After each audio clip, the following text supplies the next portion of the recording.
colocarem em pé para juntos louvarem, junto com a orquestra, o hino número 258. Hino número 258, firmes nas promessas. Enquanto se prepara, nós aqui estaremos fazendo uma oração em favor do povo.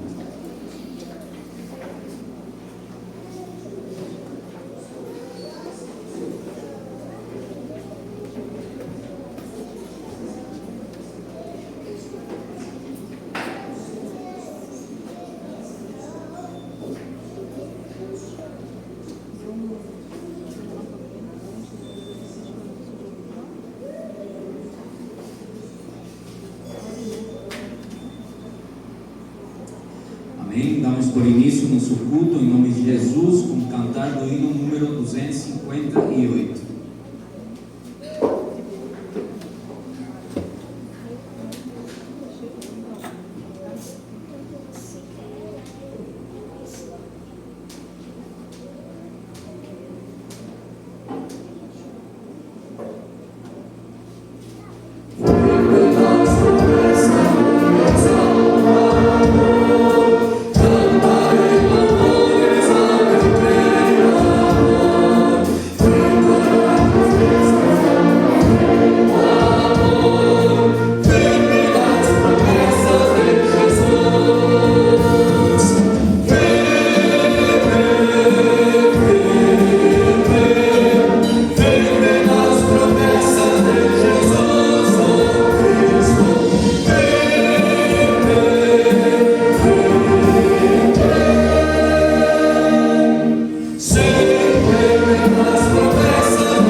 Versículos 34 até o 37.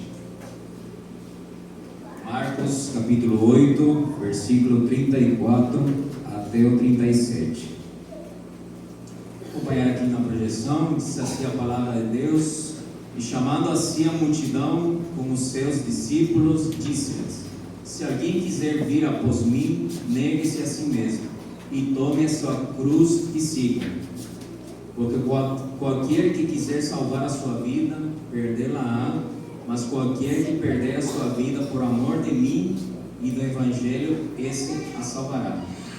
Pois que aproveitaria ao homem ganhar todo o mundo e perder a sua alma? O que daria o homem pelo resgate da sua alma? Diante dessa palavra, eu convido os irmãos a dobrar seus joelhos e orar em favor desse povo.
Amém, irmãos? Como é bom estarmos nesse culto hoje, domingo, pela graça de Deus.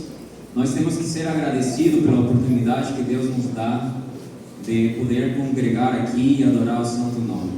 Ontem foi falado, né? Tem alguns países que é proibido, né? Você estudar a Bíblia, você se congregar juntos. E nós temos essa honra, essa glória de estarmos aqui reunidos para adorar o santo nome de Deus. Então aproveitemos esse momento para louvar, para adorar o nosso Deus. É 1h30 que nós temos hoje domingo para louvar, né? Para cantar esse Deus que nos salvou por meio da cruz, por meio do sangue dele. Então nesse momento eu passo a orquestra para o Messias, que dará continuidade nos louvores, e logo o ministro do louvor está com oportunidade.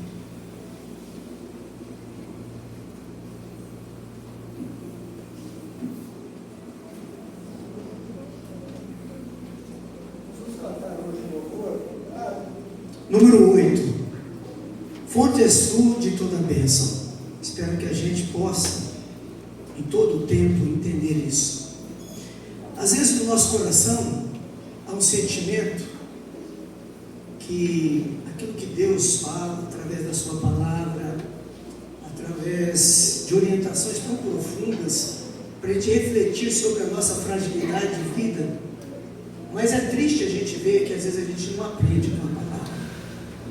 A Bíblia diz que a gente é um sopro, que a gente é como uma planta. Salomão vai dizer assim: olha, Belém é onde há um velório, que é onde há grande alegria, banquete, porque ali se vê o fim de todos os homens, e os vivos aplicam isso ao seu coração. Mas será que a gente aplica ao nosso coração? Será que a gente sente isso? E esse hino me faz refletir sobre isso. Eu não sei se a gente entende de coração que Deus é a fonte de toda a bênção. Quando o diretor do culto diz assim: nós temos 1h30, para que essa 1h30? Onde está o teu coração? Será que Deus está presente? Será que é contrição na nossa alma? Será que é desejo de adoração? Para que você está aqui? Para que eu estou aqui? Nós estamos meditando no quê? Estamos esperando o quê? A gente deveria refletir mais sobre quem nós somos. E eu vi sexta-feira, quando estava ali com a irmã Áurea, que havia perdido uma filha da nossa mãe Helenia, Vocês lembram dela? Aninha Chaves. E mais uma vez a gente sente essa dor no coração. E aí o Oswaldo dizendo, pela primeira vez estou sepultando um irmão meu. Isso é muito triste. Eu falei, é triste porque podia ser qualquer um de nós. Poderia ser qualquer um de nós. Aí a gente vem na casa de Deus, na presença de Deus maravilhoso, que é a fonte de toda a nossa alegria, de tudo que a gente é. E seria muito importante que toda vez que a gente desejar vir à casa de Deus, vir com um coração extremamente sincero e dar o melhor de nós para o louvor da glória dele, que eu sei que ele merece. Não quero fazer apelo para ninguém, a gente não está aqui para, não é a morte, ou, não, vocês têm medo. A gente não faz nada para Deus por medo, e Deus não aceita nada por medo, mas um amor sincero, uma gratidão sincera, genuína, deveria brotar do coração dos seus filhos, porque diante desse sentimento, ele recebe a nossa adoração. Vamos cantar, fonte és de toda a bênção.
Paz do Senhor a todos os irmãos. Nós vamos continuar a nossa adoração ao nosso Deus. E para a gente começar, a gente continuar adorando o nosso Deus, quero convidar o grupo de louvor a vir à frente, os irmãos se colocarem de pé também. Nós estamos cantando agora um louvor que é novo e que ele vai falar sobre as bênçãos do Senhor sobre a nossa vida. Que a cada dia, a cada amanhecer e a cada anoitecer, nós vemos a presença do nosso Deus.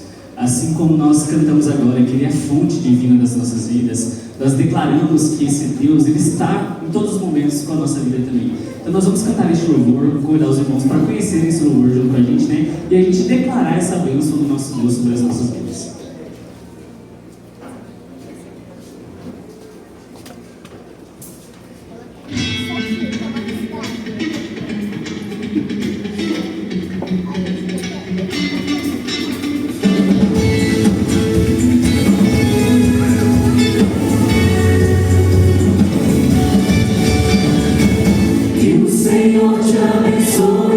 Faça crescer todos os dias.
Senhor te abençoe e te faça crescer todos os dias.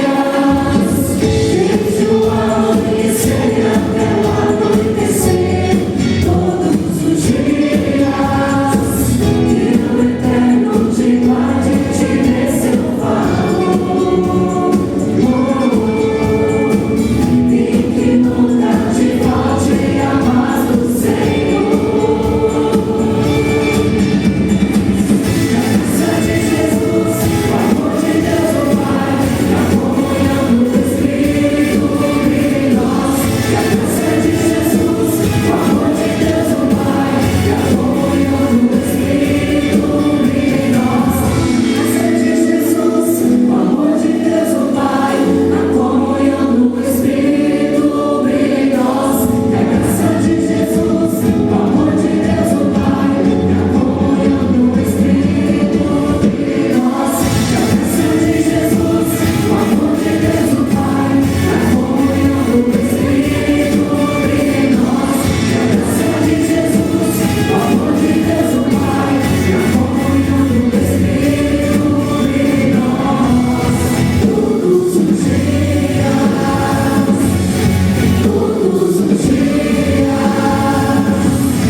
Neste momento eu quero passar a oportunidade para o MCA, que estará também entregando esse louvor ao Senhor. Então, convidar as crianças e os adolescentes a virem aqui à frente. Neste momento as crianças têm a oportunidade de louvarem também ao nosso Deus. Eles ensaiam todos os sábados de manhã, para que eles também possam fazer parte da nossa igreja através dos louvores, através da adoração, continuar essa adoração. E eles se dedicam nesse momento para a adoração do nosso Deus, e agora estarão também louvando ao Senhor através de um louvor.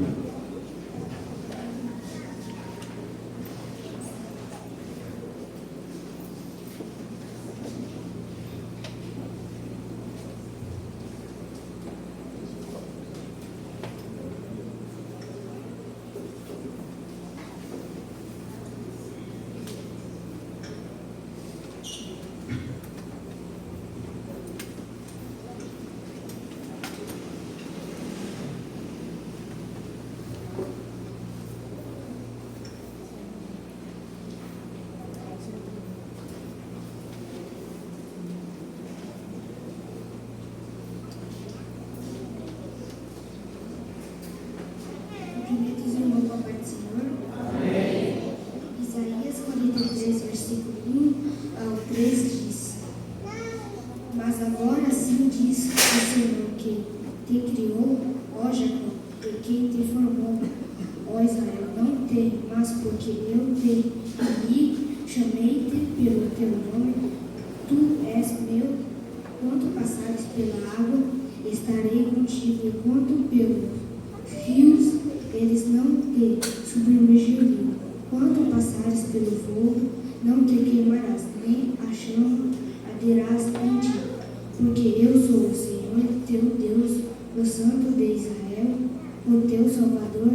Teu dei o Egito por teu, resgatei a Etiópia e a Sábia em teu lugar.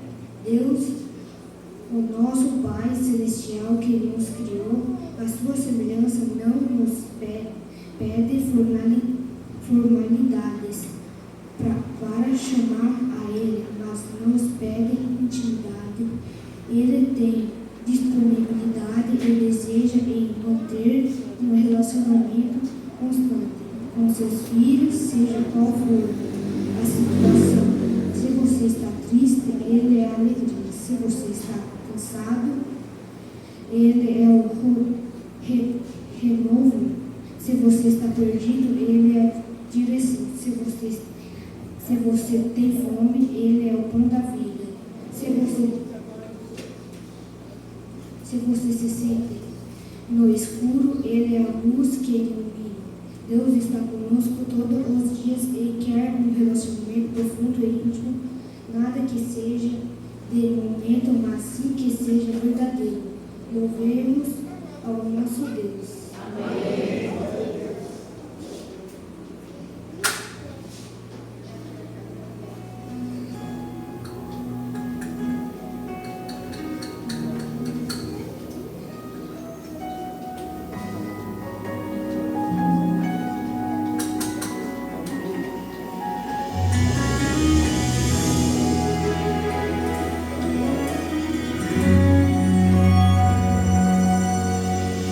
Muitos me conhecem pelo nome,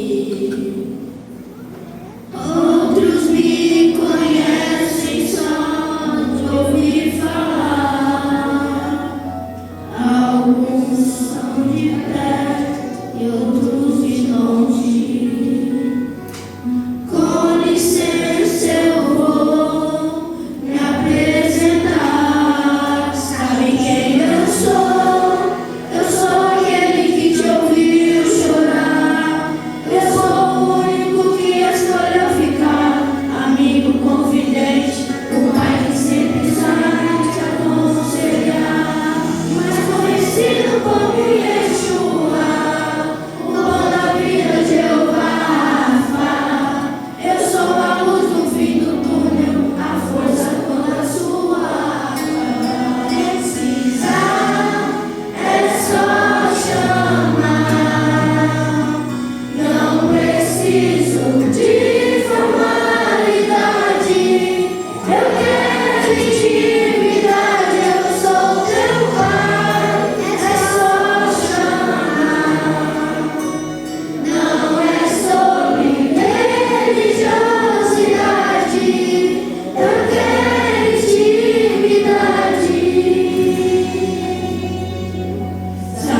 Graças a Deus, é sobre esse nosso Deus que quer a nossa intimidade, para que a gente continue sempre com Ele a todo momento também.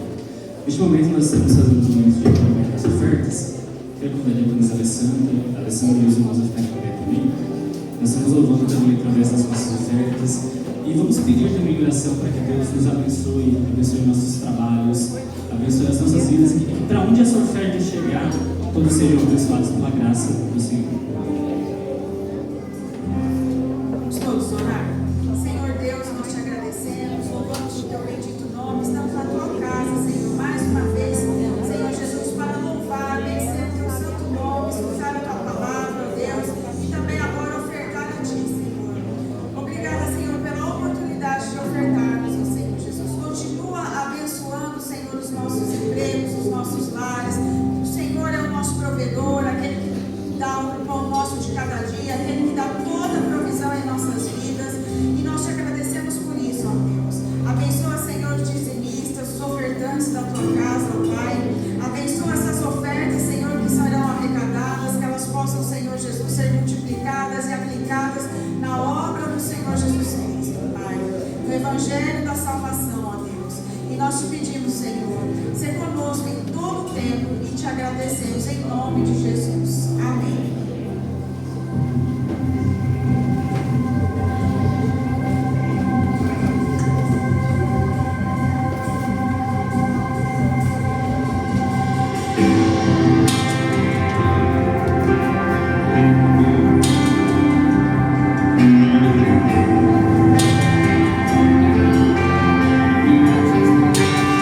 Vem se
Quero pedir que vocês se coloquem em pé agora, por favor.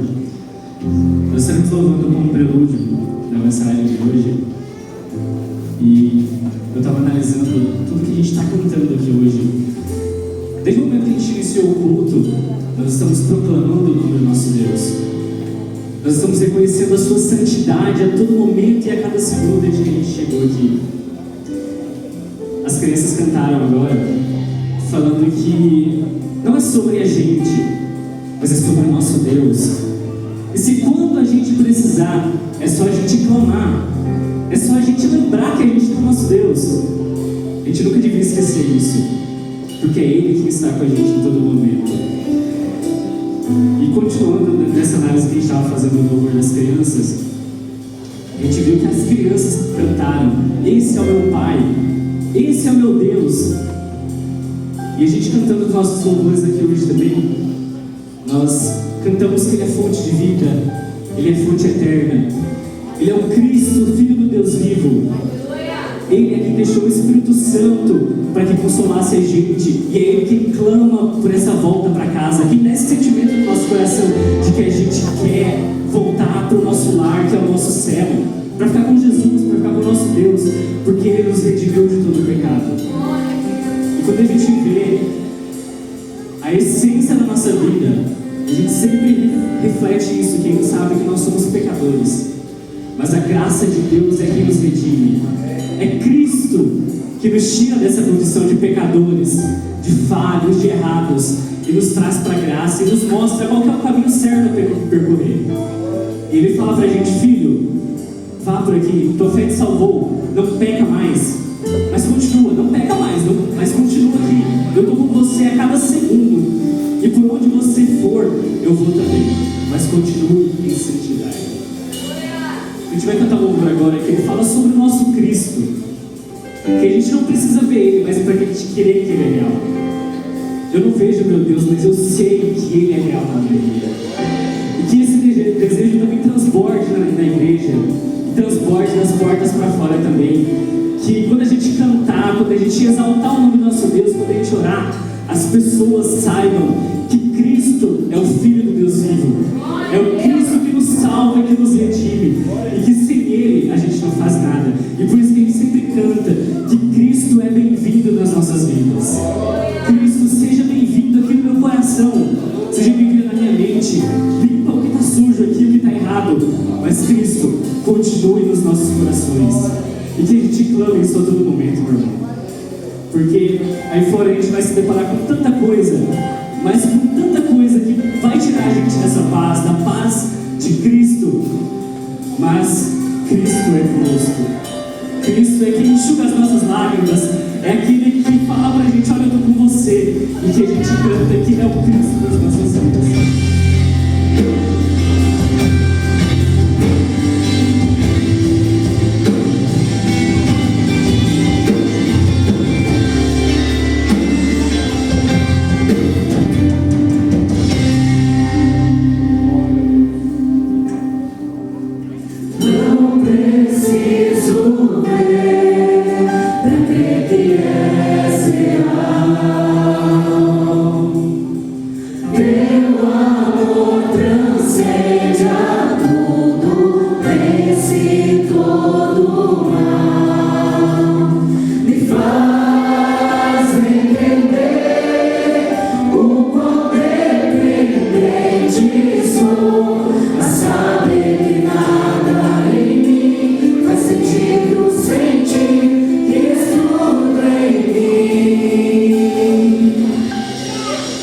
Cristo, razão pela qual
capítulo 6.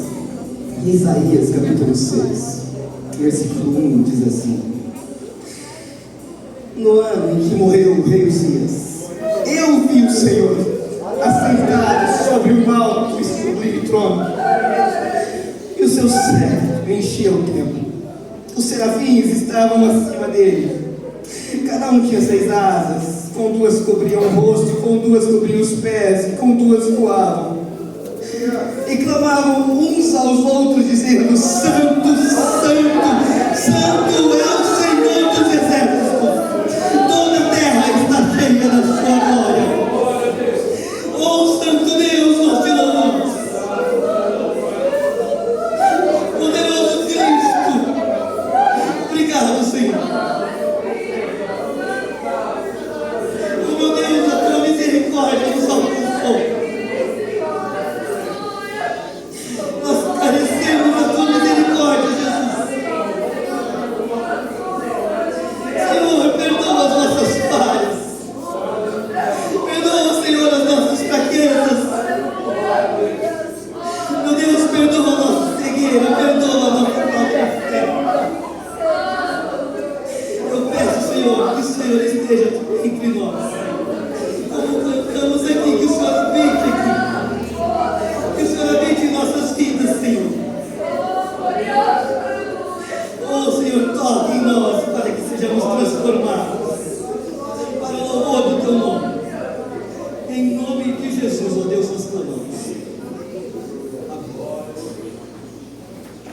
Irmãos, podem sentar.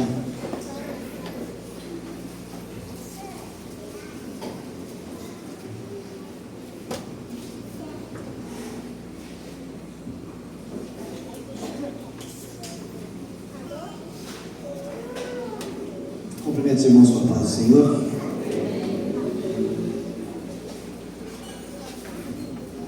Eu deixei como tema dessa mensagem de hoje: cegos que enxergam. E esse louvor do prelúdio vem falando muito ao meu coração sobre o que essa mensagem já ministrou para mim, sobre ver a Cristo. Nós estamos em uma geração, meus irmãos, que vê tudo. Hoje, tudo está em telas, tudo está em postagens. Acontecimentos do mundo inteiro simultaneamente são transmitidos para todos. Nós estamos tendo uma visão ampla de tudo o que está acontecendo. Cada vez mais as telas têm qualidade melhor de definição. Plasma, LCD, LED, QLED, 4K, 8K, e a mão vai parar no seio. Nós estamos vendo tudo.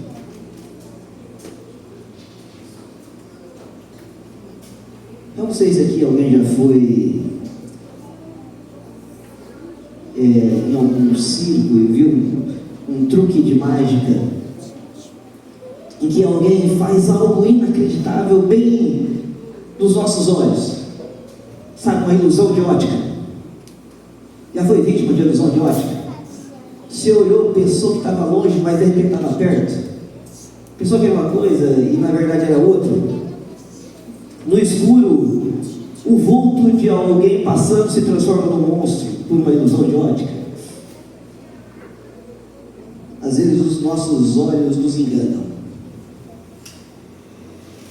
Eu não sei se todos os irmãos aqui sabem, mas eu sou daltônico. E a primeira coisa que alguém fala para mim quando eu falo que eu sou daltônico é assim: você é daltônico? Então qual que é a cor da minha camiseta?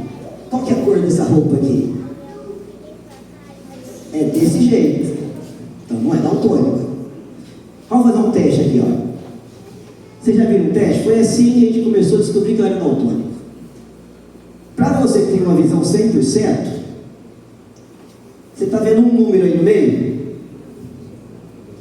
Está vendo um número no meio? Tem um número aí? Crianças, que número que tem aí no meio? Eu tive que colar a resposta, tá? Tá certo, tem um 2. Se você não viu o 2, tem algo errado aí. Você viu só um monte de pontinho, liga o alerta para dar autorizo. Próximo. Tem outro número aí. Que número que tem aí? Fala aí. Eu não posso falar que não estou vendo nada, estou vendo um monte de pontos. É um número composto, 2 números. 40 e... É 45, tem mais daltônico aqui, hein, gente? Vamos lá, outro. Tem um número fácil aí ou não? Qual que é? Que número que tem? É um 6, que é meio confuso, mas é um 6 ou 5. A resposta é 5, mas alguns vêm com um 6, por todos os pontos. E o último, tem um número aí. A dica é 73, certa resposta aqui. Então você não é daltônico. E assim nos testes eu fui descobrindo, brincando de palitos, sabe aqueles palitos que não podiam mexer, e na hora de somar os pontos das cores dos palitos, eu sempre somava errado. Eu era bom em matemática, mas eu somava os pontos errados. Minha mãe achava que eu estava roubando para ganhar. E não era. Eu só estava confundindo as cores.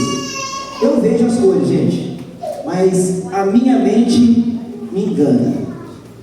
Né, Tuti? Tuti também é daltônico, tá? Então, a gente vê as cores, mas os nossos olhos nos enganam.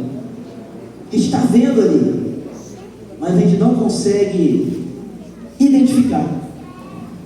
Sabe quando você vê, mas não enxerga? Para algumas cores, eu sou um cego que enxerga.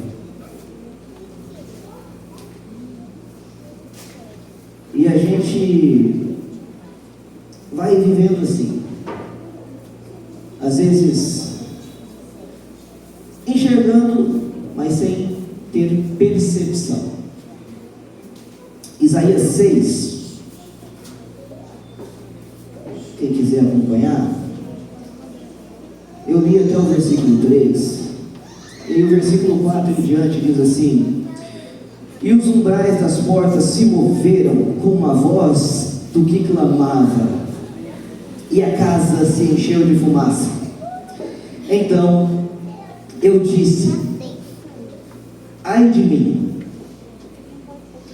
que vou perecendo, porque eu sou um homem de lábios impuros, e habito no meio de um povo de impuros lábios, e os meus olhos viram o Rei, o Senhor dos Exércitos. Mas um dos serafins voou para mim, trazendo na mão uma brasa viva, que tirara do altar com uma tenaz, e com ela tocou na minha boca e disse: eis que isto tocou os teus lábios, e a tua iniquidade foi tirada, e purificado o teu pecado. E depois disso, eu ouvi a voz do Senhor que dizia: a quem enviarei? A quem há de ir por nós? Então eu disse: eis-me aqui, envia-me a mim. Isaías viu a glória de Deus. Ele viu a glória de Deus. Algo surpreendente. E a primeira coisa que Isaías tem quando vê a glória de Deus é uma percepção de quem Ele é. Quando você vê a glória de Deus, a primeira coisa que você tem que ver é quem você é diante desse Deus.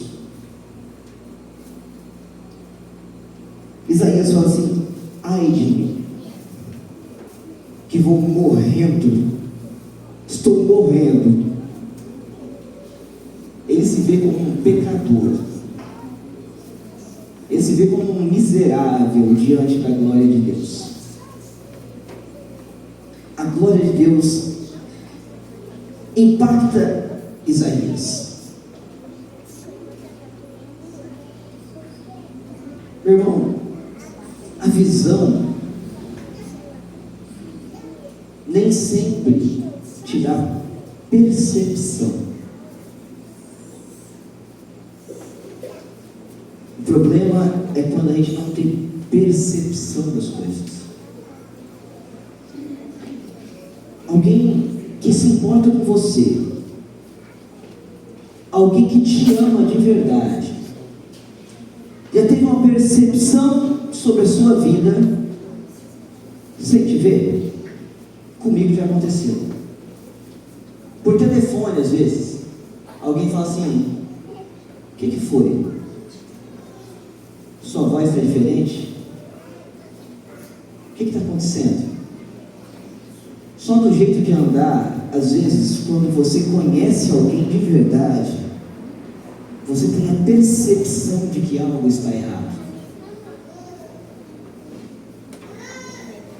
Nós não precisamos ver para crer que és real. Não é isso que nós tratamos aqui. Percepção não tem a ver com visão. O problema é que a gente às vezes não tem percepção. Temos a visão, mas não temos a percepção. Isaías teve visão da glória de Deus, mas também teve percepção. Viu quem era Deus, viu o que aquilo representava, todo aquele ser cheio de glória, o ambiente que ele estava, e teve a percepção de quem ele era. Marcos, no capítulo 10, no versos 46, conta a história de um cego. As crianças sabem o nome desse cego, que gritavam assim: Jesus, filho de Davi, tem misericórdia de mim. É um cego chamado Fala alto, crianças. Cadê Miguel? Você sabe Bartimeu. Uma pessoa sem visão, mas com percepção.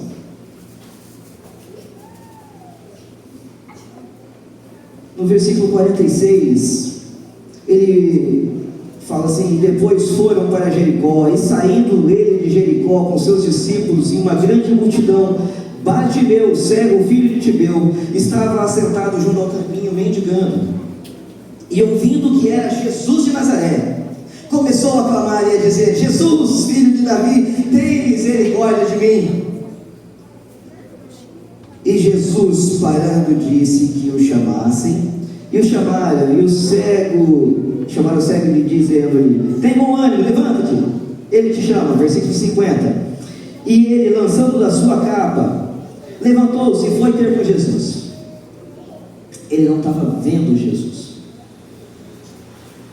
mas ele tinha percepção de quem era Jesus. Quando ele grita: Jesus, filho de Davi,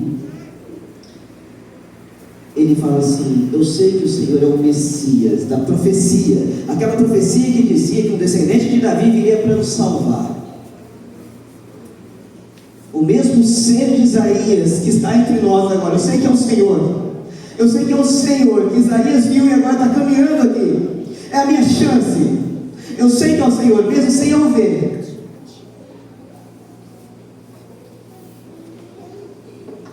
E aí, Jesus falando, disse-lhe: o que queres que eu te faça? E o cego disse: mestre, que eu tenha vista.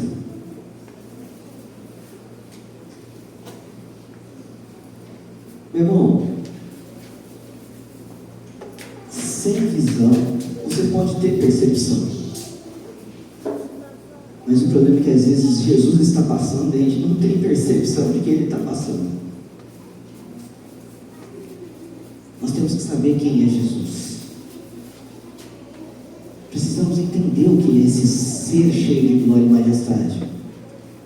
Esse ser que Isaías viu, que fez com que Isaías se sentisse como morto.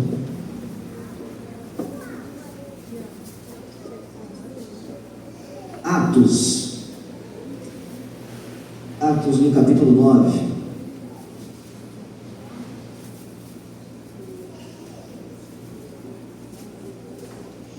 Conta outra história de Paulo. Atos 9, no capítulo 9, versículo 3. Diz assim: e indo no caminho, aconteceu que, chegando perto de Damasco, subitamente cercou um resplendor de luz do céu, e caindo em terra, ouviu uma voz que lhe dizia: Saulo, Saulo, por que me persegues? E ele disse: quem é, Senhor?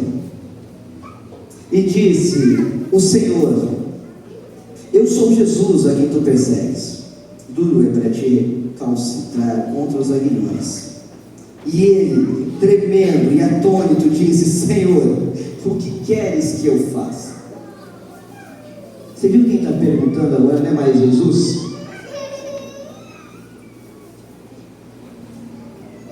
Antes, quem perguntou o que queres que eu faça foi Jesus. Mas agora é Paulo que pergunta: o que queres que eu faça? Por que Jesus pergunta para Bartimeu e agora é Paulo que pergunta? Porque Bartimeu já tinha percepção de quem era o mestre. E Jesus sabia que ele já tinha percepção de quem era ele. Ou seja, Bartimeu já tinha tudo, só faltava ver. E agora Paulo não tem nada. E ele precisa mudar a sua vida. Paulo tinha uma vida de moral. Era um cara dedicado naquilo que fazia. Ia aos cultos todo sábado, todo domingo, quarta-feira. Estudava a Bíblia. Entendia de ler. Entendia de tudo. Paulo entendia. Não tinha um ciclo de oração que Paulo não estava, uma vigília, não perdia. Mas não tinha a percepção de quem ele perseguia. Paulo não sabia com quem ele estava mexendo. Ele não tinha essa percepção. Uma pessoa que via, que enxergava, mas era cego espiritualmente. Nós vimos Bartimeu, um cego fisicamente, mas com uma grande visão espiritual. E agora Paulo, o contrário, tinha tudo. E o que derruba Paulo quando ele estava no caminho? O resplendor de uma luz do céu. O que derruba Paulo no chão, o que derruba o homem Paulo com a cara no pó, foi a glória de Cristo. A hora que Paulo se depara com a glória de Cristo, ele não resiste, ele vai ao chão. E ele reconhece que está tudo errado na vida dele. Porque agora ele fala assim: Senhor, o que é que eu faço? Ele reconhece que tem que ter uma mudança. O que o Senhor quer que eu faça, Senhor? Que agora ele vê a glória de quem ele persegue.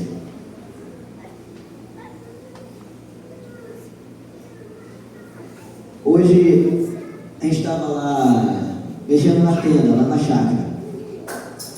Mas eu quero que vocês imaginem uma história. Imagine que eu fale para vocês assim: meus irmãos, olha, essa comparação eu não ouvi de um outro pastor, tá? Mas imagine assim, nesse contexto de hoje. Fala assim: meus irmãos, eu estava voltando lá da chácara e na rodovia eu passei num buraco. Meu pneu estourou. Encostei no acostamento e fui trocar o meu pneu. Na hora que eu estava trocando o pneu ali no acostamento da rodovia, um dos parafusos rolou e eu, sem perceber, desatento, saí correndo daquele ali do acostamento, fui pegar o parafuso. Lá que eu estava pegando o parafuso, veio uma carreta carregada e me atropelou. Me desculpe que eu cheguei atrasado hoje no culto. Vocês acreditaram nessa história? E acreditar que eu fui atropelado por uma carreta na rodovia e eu cheguei aqui ainda para pregar? Mas quem tem mais poder, uma carreta ou Jesus? Qual o impacto deveria ser maior na minha vida? Qual que seria o impacto que deveria mudar quem eu sou? O impacto de uma carreta ou o impacto do meu encontro com Cristo?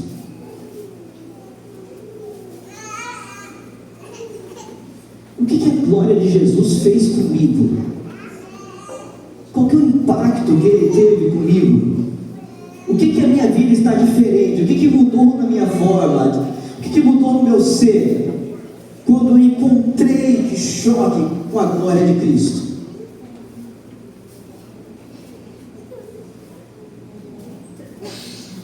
Às vezes eu me sinto acostumando com tudo isso. Às vezes eu perco até a percepção de que isso não era nem para mim. E foi a misericórdia de Deus que chegou aqui nos confins da terra e me alcançou. Porque às vezes a gente pode acostumar com tudo isso que a gente está passando, com tudo aquilo que a gente vai vivendo, com tudo aquilo que a gente tem, com todas as oportunidades. Esse impacto com a glória de Cristo na vida de Paulo mudou tudo. Mudou tudo. Paulo não foi mais o mesmo. De um perseguidor se tornou um dos maiores pregadores. Um dos livros importantes da Bíblia. E isso tudo por ter encontrado uma luz que veio do céu, de encontro a ele, e que o cegou. Ele via, mas ele precisou ficar cego agora. Quando Paulo fala, o que queres que eu faça, Senhor? Ele quer saber quem que me atropelou, quem é o Senhor, o que é isso que mudou toda a minha forma, que amassou todo o homem velho que tinha aqui, que está colocando algo novo dentro de mim, que eu preciso pôr para fora isso, eu preciso viver isso. Quem é o Senhor? O que eu preciso fazer? Paulo perdeu a visão naquele momento. Paulo perde o controle da situação. Não era mais um cara cheio de poder que decidia. Ele perde a autossuficiência de mandar, de desmandar, de autorizar a morte de discípulos ou não, mas encontra Cristo. Perdeu toda a glória terrena. Toda a glória terrena que Paulo poderia ter. Ele perdeu. Mas ele encontrou a Cristo. E por isso que ele pode falar, olha, que eu tenho aqui, isso aqui não vale nada. O único lucro que tem é viver ou morrer com Cristo. O único lucro que nós temos na vida, meu irmão, é viver para Cristo ou morrer com Cristo. É só isso que conta. E aí nós vamos lá em Apocalipse, no capítulo 3, na última carta às igrejas. Apocalipse 3, no versículo 14, diz assim: e ao anjo da igreja que está em Laodiceia escreve, isto diz o Amém, a testemunha fiel e verdadeira, o princípio da criação de Deus. Eu sei as tuas obras, sei que nem és frio nem quente, tomara que foras frio ou quente. Assim, porque és morno, e não és nem frio nem quente, eu vomitar-te-ei da minha boca. Como dizes, rico sou, e estou enriquecido, de nada tenho falta, e não sabes que és um desgraçado e miserável, pobre, cego e nu. Esse é um diagnóstico de Jesus. O diagnóstico de Jesus fala assim: você se acha saudável, você acha que tem tudo, que você não precisa de mais nada, o que você tinha para alcançar, você já alcançou. O que você tinha para conquistar, já conquistou, já casou, tem filhos, já tem carros do ano, já tem casa, já tem tudo. Você não precisa de mais nada. E aí, ele fala assim: você não sabe que você é miserável, ou seja, tudo que você tem aqui, para Deus não vale nada. Nada. Tudo que eu tenho aqui não vale nada para Deus. Ele fala assim: você é pobre. O que você tem, qualquer um pode roubar, enferruja, não vale nada. Sua riqueza não vale nada. E é sério. Você não vê quem você serve. Você não vê quem é Deus. Você não tem a noção e a percepção de quem é você diante desse ser. E ainda finaliza com estar nu, no sentido de vergonha. Você é aquela situação de estar com vergonha diante de alguém, diante de um ser. Sabe quando parece que você não está vestido apropriadamente para um ambiente, que você chega e fala assim: ninguém me avisou que era para vir todo mundo de bege, de azul, de lilás, ninguém me falou, e parece que está todo mundo social, sai de bermuda. Sabe quando você parece que você está... É isso. Quando você não tem percepção desse diagnóstico de Jesus. Tá, mas e aí? Eu percebi que eu estou cego. Percebi que eu não tenho uma visão. Ou talvez perdi a percepção de quem é Jesus. O que fazer? Estou perdido? Condenado? Não. Nós temos um oftalmo especialista. Temos Cristo que entende de visão. Ele consegue reverter qualquer quadro. Qualquer quadro.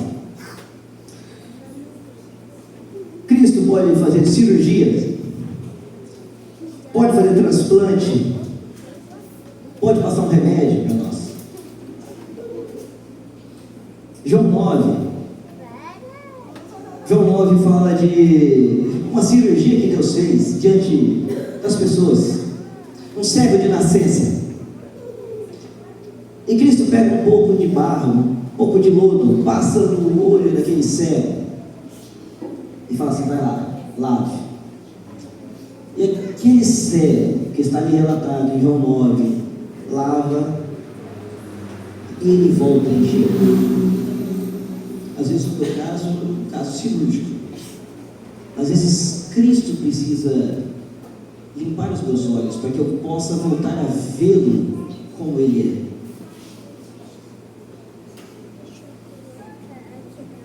Ou ter a percepção de quem eu sou. Talvez o seu caso seja um caso de transplante como o de Paulo.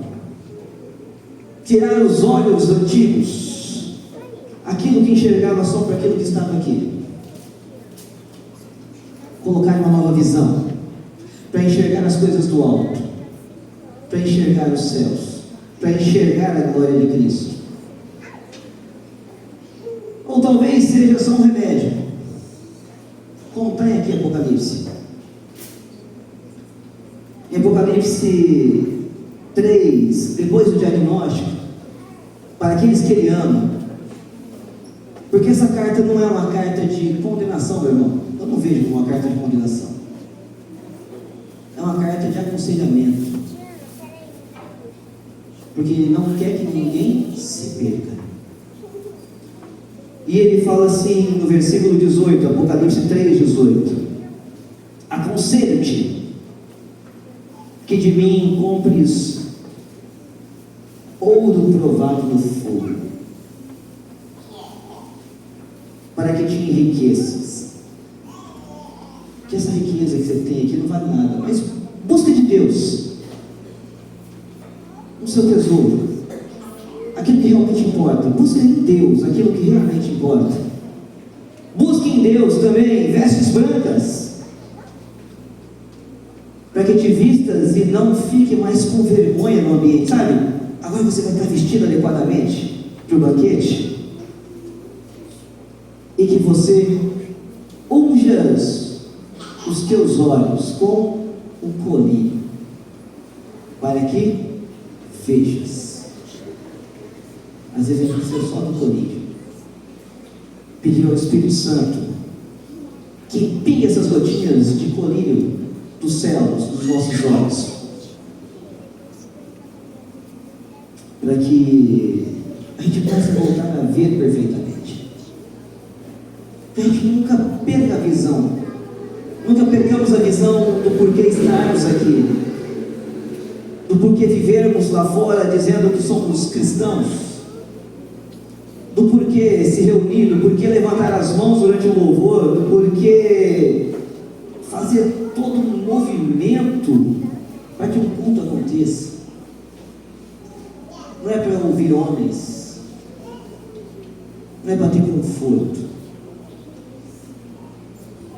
Meu irmão, estou falando que não pode ter, estou falando que o objetivo maior aqui sempre vai ter que ser a glória de Cristo. Nós precisamos ver a glória de Cristo a cada dia. Quando a gente acordar, a gente olhar, abrir os olhos, o que a gente tem que querer ver é a glória de Cristo. Falar: Espírito Santo, unge os meus olhos com esse colírio espiritual. Se for cirurgia, que faça cirurgia. Se for transplante, que faça transplante. Se for remédio, que seja o teu remédio, Senhor. Mas o que importa, na minha e na sua vida, para qualquer situação, é vermos a glória de Cristo. Precisamos entender isso. O ser humano é carente disso. E quem sabe assim, a gente possa dizer, como está lá em João 9, aquele cego de nascença, que falou, João 9, no capítulo 9, versículo 25, fala assim: olha, respondeu-lhe ele, pois, e disse: se é pecador, eu não sei. O que eu sei é que eu era cego e que agora eu vejo. É isso que Cristo quer. Cegos que vejam e tenham uma percepção. Não cegos que tenham uma visão parcial das coisas. Não cegos que enxergam. Que nós possamos dizer: eu era cego e agora eu vejo. Amém?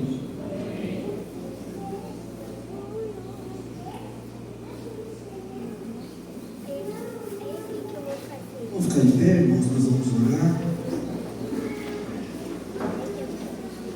Entendendo a vontade do Senhor, que os presbíteros aqui na frente. Nós vamos pedir que o Senhor possa, em todo o tempo, nos dar essa correta percepção espiritual da presença de Jesus na nossa vida, na nossa história, em tudo que nós viemos a fazer e a buscar. Jesus é uma realidade cada dia mais presente. E é triste, né? Porque a gente sabe que cada vez mais há uma dificuldade de que se haja a percepção da manifestação de Jesus.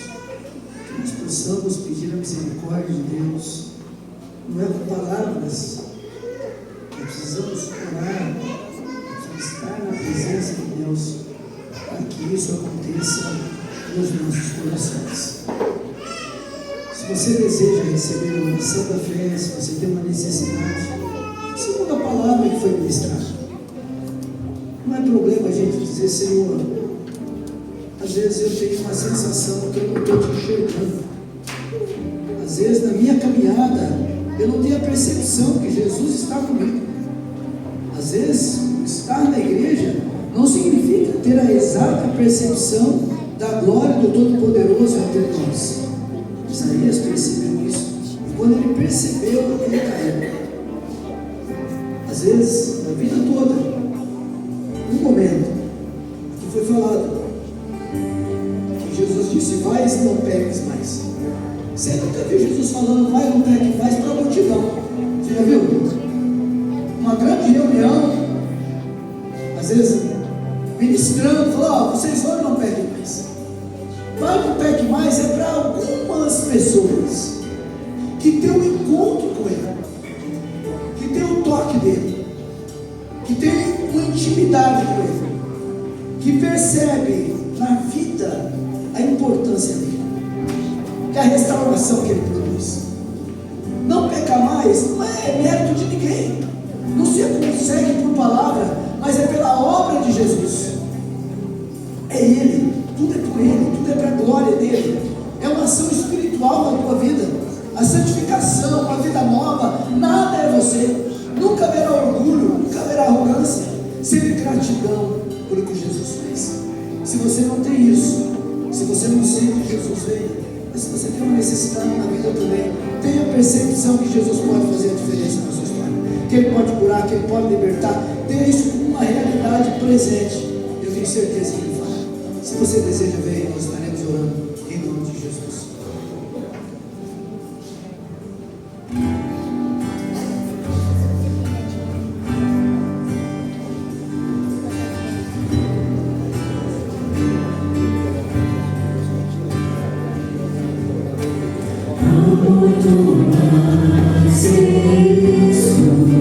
Espírito Santo, sopra em nós. Há muito mais que isso. Espírito Santo, esperamos por ti. Enche-nos outra vez.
Pedidos de oração: Alzeni, saúde; Letícia, saúde; Wilson, saúde; Irmã Marilene, saúde; Júlia Maria, saúde; Diogo, saúde; Sema, saúde; Pastor Gideão, saúde; e nossa Irmã Maria Benedita, também saúde. Não nos esqueçamos, não nos esqueçamos dessa semana de retiro. Não deixe de orar, né? É importante tirar tempo de orar, né? Isso aí está marcado, mas a gente poder ir, conhecer todo mundo aí, na educação familiar. Não nos esqueçamos de orar pelo retiro. Tudo que vai acontecer ali, que tenhamos a bênção, a manifestação de Deus de uma maneira muito especial na vida de todos nós que ali estivermos, os ministrantes, que Deus use eles, que Deus fale ao coração deles, porque é assim que acontece, que eles sejam orientados, que Deus já está falando no coração deles, desde que foram convidados a estar aqui, que nós possamos ver a bênção de Deus de maneira gloriosa em nossas vidas. Então, de joelhos, oremos no Senhor.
Amém, irmãos, estamos chegando ao final do nosso culto. Queria agradecer a presença de cada um de vocês que esteve aqui para adorar ao santo nome de Deus. E agradecer a nossa visita. Temos uma visita hoje, sua irmã Ana. Ana, que Deus abençoe você, Deus abençoe a sua família também. E ficamos muito felizes com a presença hoje aqui na nossa igreja. Quarta-feira temos culto aí, que você possa vir se puder também. Temos recados. Então, a retirada das camisetas do retiro continuará hoje, né, após o culto, para os que já efetuaram o pagamento. E a data limite para o pagamento até terça-feira. Terça-feira aí, para efetuar os pagamentos das camisetas. Os irmãos que quiserem despachar colchões, barracas ou malas no caminhão, por favor, tragam os itens etiquetados com o nome de que pertence na igreja nessa quarta-feira, né? Até fim do culto, né? Como já é de costume, né, pastor? Quem quiser mandar os colchões aí, depois do culto, aí o caminhão acho que vai deixar aqui no fundo, né, da igreja. Então, um jantar temático aí, vários povos, um só amor, né? Em relação aí à Copa do Mundo. Mais um para os participantes da gincana do R26, leiam Gênesis capítulo 1, 2, 3 e 4 e Mateus capítulo 1 até o capítulo 4. Esses 8 capítulos serão base para uma das provas. Além disso, a participação no jantar temático também contará ponto para a sua equipe. Então, já sabe que vai participar da gincana, ler esses capítulos aí da Bíblia. Mais algum item essencial para R26, Bíblia e marca-texto, caneta para os irmãos que gostam de anotar. Só isso então? Então, tá aí os avisos. Que Deus abençoe cada um de vocês. Tenha uma semana abençoada no seu trabalho, na sua casa, preparatória aí para o retiro. O retiro já começou, né? Ontem, hoje, os irmãos já foram lá na chácara preparar a tenda. Então, nos vemos quarta-feira, se Deus quiser, e no retiro aí da próxima semana. Eu passo a palavra para o pastor, espera com a bênção apostólica. Fica de pé, irmãos. Tenha sua igreja. Que a graça do nosso Senhor e Salvador Jesus Cristo, o grande amor de Deus, o nosso Pai, e as consolações do Espírito Santo sejam com todos nós, agora e para sempre.